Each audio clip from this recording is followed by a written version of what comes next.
Saya nak menjawab yang viral itu lagi. Siapa viral tak tahu. Malaysia Gadget. Malaysia Gadget. Ini saya akan bagi dua statement lah. Satu berkenaan dengan di kawasan ini dan satu lagi keseluruhan di Kuala Lumpur dan Putrajaya lah. Jadi pada pagi ini saya akan bagi satu press iaitu berkenaan dengan di Pasar Borong ni, sebab ada viral berkenaan dengan adanya pendatang asing yang banyak di kawasan Pasar Borong Kuala Lumpur ni. Jadi pihak kita telah mengambil tindakan yang viral itu adalah 2 hari yang lepas, iaitu maknanya 3 hari yang lepas pada hari yang kedua masa perintah kawalan pergerakan tu diadakan. Jadi 19 hari bulan lah, pada 19 hari bulan yang gambar tu diambil. Kita memang ambil tindakan mengawal keadaan, iaitu dengan memaklumkan pada orang ramai, terutamanya mereka yang berada di sini, untuk menghadkan pergerakan ataupun duduk di rumah. Jadi dalam hal ni kita nak putuskan rantaian COVID-19 ni. Jadi oleh kerana itu kita memang mengadakan tindakan, iaitu yang pertama kita mengadakan 2 roadblock Sekatan Raya, yang mana Sekatan Raya ni kita letak di kawasan hujung sana dan di hujung sini. Sebabnya kita letakkan Sekatan Raya ni adalah untuk memastikan bahawa tidak ada siapa boleh bergerak waktu mana pun. Sebab itulah kita memperketatkan perintah kawalan pergerakan ni untuk kita memastikan bahawa mereka yang tidak ada apa kerja, yang tidak diperlukan, duduk di rumah. Kena duduk di rumah. So untuk Sekatan Raya yang kita adakan sini, iaitu kita adakan 2, iaitu 10 anggota di sebelah kanan dan 10 anggota di sebelah kiri, iaitu di jalan sepanjang Pasar Borong ini. Jadi di masa yang sama kita adakan juga iaitu tim-tim, 2 tim daripada IPD Sentul untuk memantau keseluruhan kawasan, dan jika ada nampak orang yang berkeliaran, pihak kita akan menasihatkan mereka untuk balik ke rumah dan duduk di rumah. Dan 2 tim daripada JSJ IPK Kuala Lumpur untuk kita nak memastikan, memperketatkan di kawasan ini untuk memastikan bahawa mereka ni duduk di rumah. Dan masa yang sama kita ada MPV dan juga URB yang ada di sini untuk memberi pengumuman ataupun buat hebahan kepada orang ramai yang berada di sini untuk memastikan tindakan kita berjaya dalam menghadkan pergerakan mereka. Dan jumlah keseluruhan anggota pada satu masa yang bertugas adalah 4 pegawai dan 42 anggota satu masa. Tapi sehari iaitu 3 shift, ianya mencapai kepada 138 pegawai dan anggota. So kita memang serius tentang perkara ini dan kita nak menghadkan pergerakan mereka, dan masa yang sama kita nak mereka ni duduk di rumah supaya kita boleh putuskan rantaian COVID-19 yang seperti dimaklumkan sebelum ini. Jadi untuk makluman ke semua, pihak kita telah mengadakan Sekatan Raya, iaitu satu Kuala Lumpur dan juga Putrajaya, iaitu sebanyak 51 Sekatan Raya yang didirikan di kawasan-kawasan strategik untuk memastikan bahawa mereka tidak boleh bergerak bebas, ataupun mereka tidak diperlukan, ataupun mereka yang perlu duduk di rumah, mereka duduk di rumah. So dalam hal ini kita minta kerjasama daripada orang ramai untuk memastikan bahawa mereka tidak bergerak sewenang-wenangnya, dan kita memperketatkan perintah kawalan pergerakan ini untuk memastikan bahawa tindakan kerajaan ini berjaya untuk memutuskan rantaian COVID-19 yang seperti dimaklumkan. Di masa yang sama, kita ada juga bantuan daripada pihak ATM di Sekatan Raya ini, dan untuk makluman, pihak kita keseluruhan bertugas Sekatan Raya, MPV kereta meronda, Mobile Patrol Vehicle, URB unit rondaan bermotosikal, tim pemantau dan juga lain-lainnya. Keseluruhan satu hari kita mendeploy ataupun mengarahkan mereka bertugas, iaitu sebanyak 3,127 pegawai dan anggota yang bertugas keseluruhan dalam satu hari. 3,127 pegawai dan anggota kita deploy di bawah.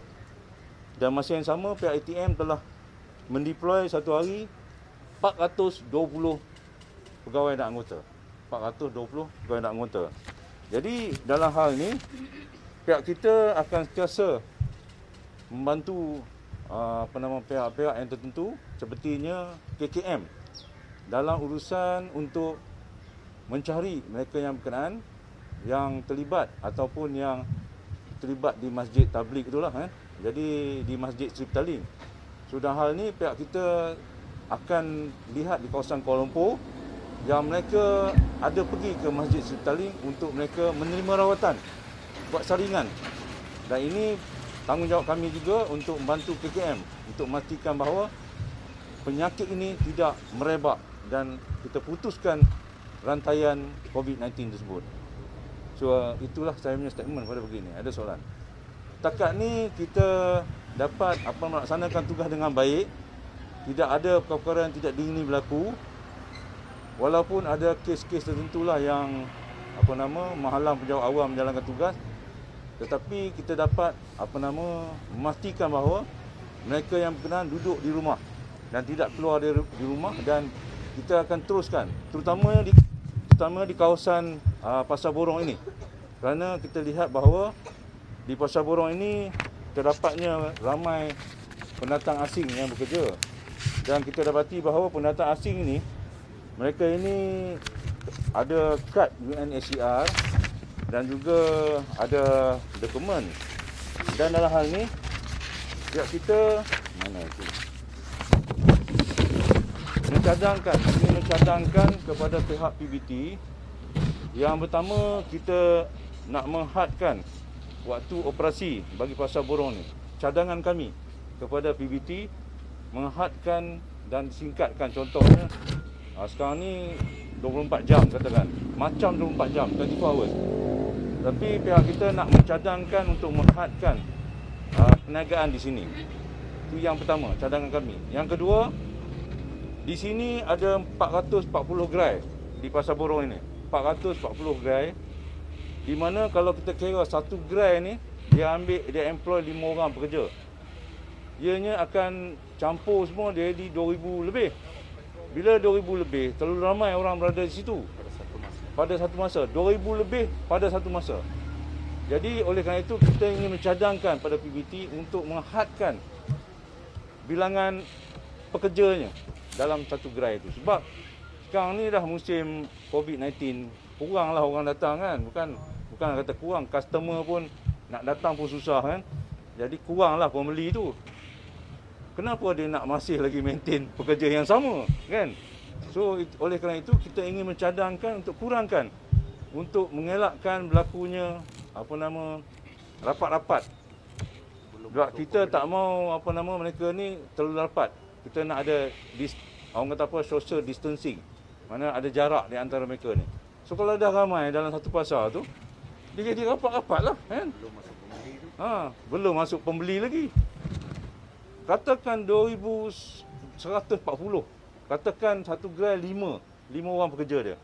Kali dengan 440 katakan. So ada berapa? 2,000 lebih. Bila 2,000 lebih, tak campur lagi pembeli. Bila campur dengan pembeli, tempat yang compact, dah tentu tak boleh nak buat social distancing. Jarak tu tak boleh, kan? So oleh kerana itu kita ingin mencadangkan dikurangkan para pekerja untuk mengelakkan berlakunya terlalu rapat di antara seorang manusia tu dengan seorang manusia yang lain. So itu dua perkara lah yang kita ingin cadangkan pada pihak PBT yang kita melawat pagi tadi. Okay, ada soalan? Ya. Ada tak akan tulis surat dalam bentuk bertulis yang bagi arahan cadangkan untuk kurangkan pekerja asing kan? Ada tak akan memberitahu dalam bentuk bertulis letter ke apa kepada? Yang ni kita akan cadangkan pada PBT. So PBT akan buat keputusan lah.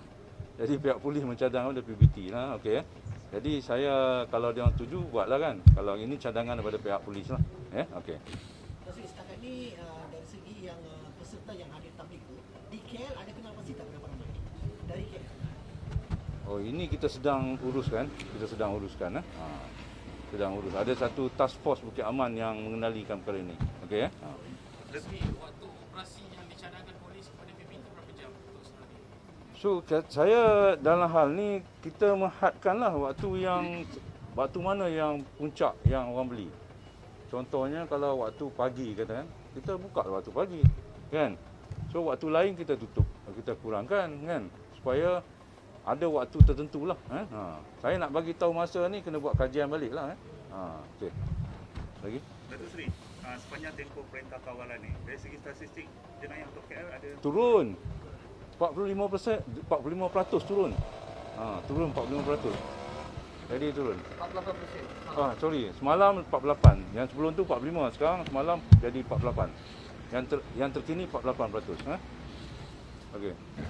Datuk Seri, ada mengatakan guna drone di KL. KL akan menggunakan drone untuk pantau. Adakah macam mana?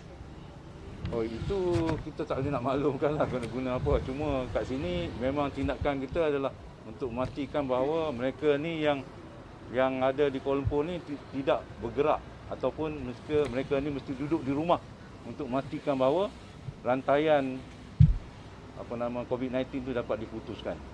Okey. Menteri Wilayah ada sebut sebelum ni pasal zon merah dekat titik mangsa dengan tempat pantai. So ada tak pihak polis deploy lebih lagi ke kawasan tu sebagai Yes, kita akan pantau lebih di 3 kawasan. Di kawasan Sentul, Titi Wangsa, Sentul ni Kepung, Lembah Pantai dengan Titi Wangsa. 3 tempat ni kita akan fokuslah dengan perbanyakkan anggota di situ dan kita perbanyakkan SGR di situ. So sudah tentu kita mengambil tindakan yang lebih di kawasan yang hotspot ni, yang mana kita akan ambil tindakan memperketatkan pergerakan tersebut. Datuk Seri, di 3 lokasi hotspot yang disebut tadi, ada sebarang perkembangan positif setakat ini dari segi pergerakan orang ramai ke setakat ini? So dalam hal ni kita sekarang ni sedang menguasa lah sekarang ni. Kita tambahkan keanggotaan di kawasan Lembah Pantai untuk memastikan pergerakan dihadkan. Mereka kena duduk di rumah. Lembah Pantai, Kepung dan juga Titi Wangsa. Ini ketua polis daerah masing-masing telah dimaklumkan. Ketua polis daerah Sentul, ketua polis daerah Brickfield dan ketua polis daerah Wangsa Maju. Kan? So kita telah maklumkan untuk memperketatkan lagi kita punya perintah kawalan pergerakan. Okey. Jika kawasan ni mana mereka tak faham bahasa lagi ke macam mana? Ya? Yang orang tak faham bahasa lagi ke apa? 3 kawasan ni. Tak, kita dalam 3 kawasan ni kita minta kerjasama ramailah. Sebab mereka ni dah tahu kawasan ni hotspot. Tapi kadang-kadang ada yang masih lagi berdegil. Tapi pihak kita kalau mereka degil sangat, kita akan ambil tindakan. Tapi dalam hal ni kita dapati bahawa mereka ikut perintah, ikut arahan. Cuma di sini kadang-kadang kan masalah pun nak beli barang-barang keperluan ni kadang-kadang kalau boleh sehari sekali lah sudah lah kan.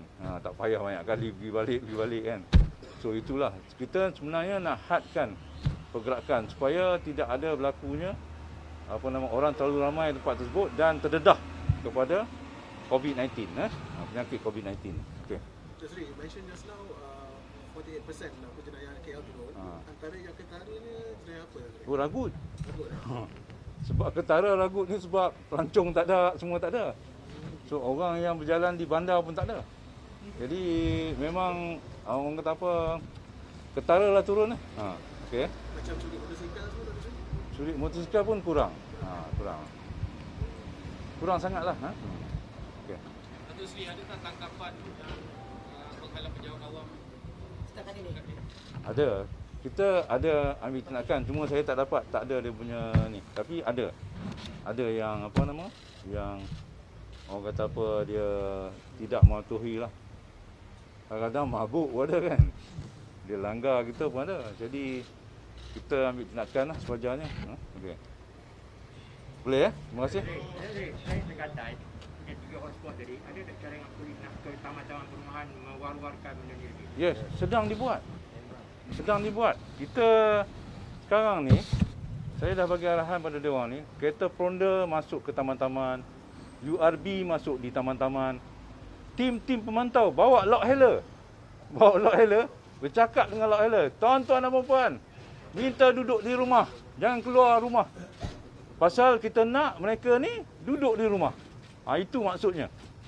Dan kita nak memperketatkan perintah kawalan pergerakan ni, PKP ni.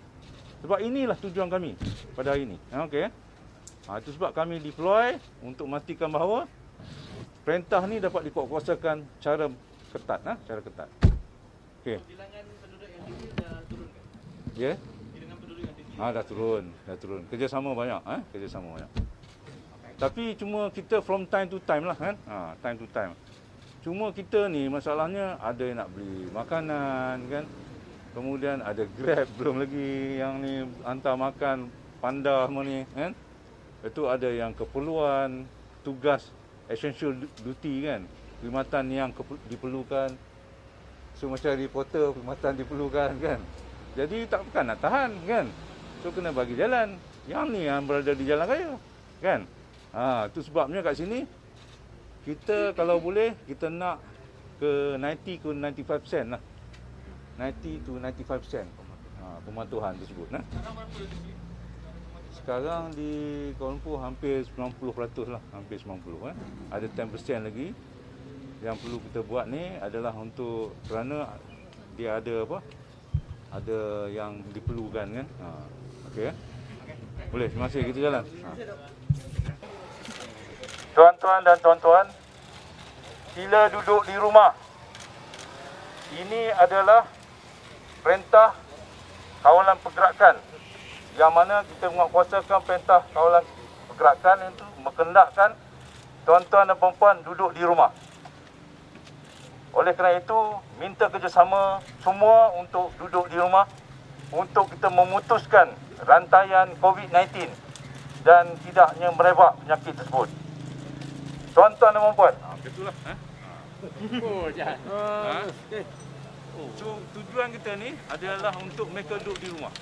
Kan? Untuk memastikan.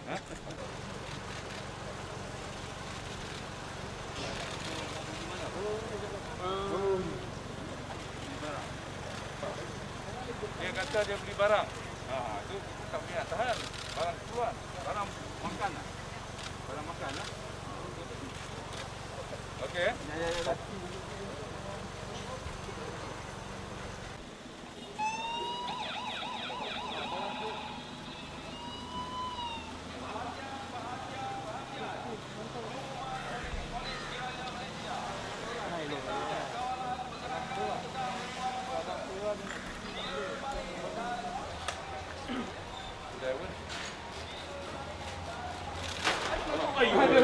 Bocor boleh weh. Ni kedai apa ni? Oh, dia kedai buah. Kedai buah. Kedai buah. Kedai keperluan buah. Dia kalau kedai macam kedai hardware ke tak boleh lah. Pengumuman oleh Polis Diraja Malaysia. Perintah kawalan pergerakan sedang berkuat kuasa. Sila balik dan duduk di rumah jika tiada urusan penting. Jaga jarak 1 meter antara satu sama lain. Jika ingkar, anda boleh diambil tindakan di bawah peraturan 7 dengan denda tidak lebih RM1,000 atau penjara tidak lebih 6 bulan atau kedua-duanya sekali. Jika ingkar, anda boleh diambil tindakan di bawah peraturan 7 dengan denda tidak lebih RM1,000 atau penjara tidak lebih 6 bulan atau kedua-duanya sekali. Pengumuman oleh Polis Diraja Malaysia. Pengumuman oleh Polis Diraja Malaysia. Tuan-tuan dan puan-puan dinasihatkan untuk sentiasa berada di dalam rumah masing-masing kerana peraturan pencegahan dan pengawalan penyakit berjangkit. Langkah-langkah di dalam kawasan tempatan jangkitan 2020 telah dikuatkuasakan mulai 18 Mac 2020 hingga 31 Mac 2020.